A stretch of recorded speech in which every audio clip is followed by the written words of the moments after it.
All right, guys, day 3, let's wrap it up. All right, a new deal. So Franklin Delano Roosevelt was elected president of the United States in 1932. He asked Congress to start programs to help the millions of people who needed jobs, food, and shelter. These programs, called the New Deal, ended up putting people back to work.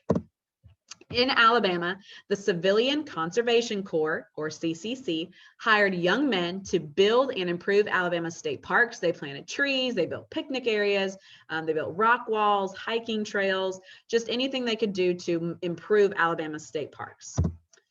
This is a picture of a flyer, a poster that they use to try to get people to join the CCC. It says the CCC, a young man's opportunity to work, to live, to learn, to build, and to conserve our natural resources. And you can kind of see the picture collage they've got here of all the different things that they are working to do.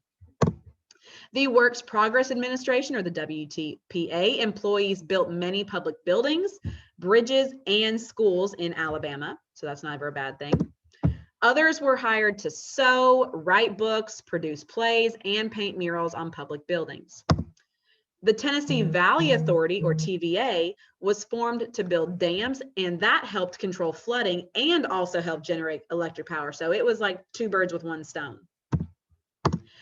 In addition to those government programs, Congress created new laws to make sure that a Great Depression never, ever happened in the United States again. They definitely did not want all of that going on and having to have so many people that were unable to survive, really.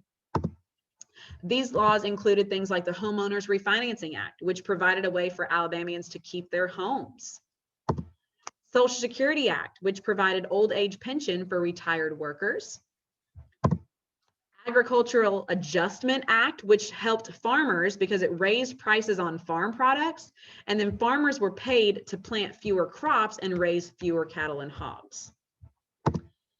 This is a picture of Franklin D. Roosevelt and the New Deal. This is a book that was written about him.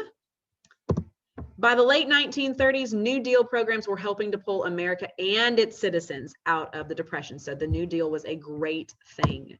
President Roosevelt was reelected to the presidency for 3 more terms. I know, 3 more terms, 3 more terms. Alabamians who lived through the Great Depression will never forget those years. And in fact, some even look back on those years with pride, despite the hardships, just because they were able to survive and make it through. All right, guys, that is it for the week. I hope you have learned a lot and enjoyed learning about the Great Depression and the things that happened then and how we kind of got pulled out of it. Make sure you're doing your assignments, and you do have a quiz tomorrow. So that is it for today. Have a wonderful rest of your day, a fantastic weekend, and I will see you back here on Monday.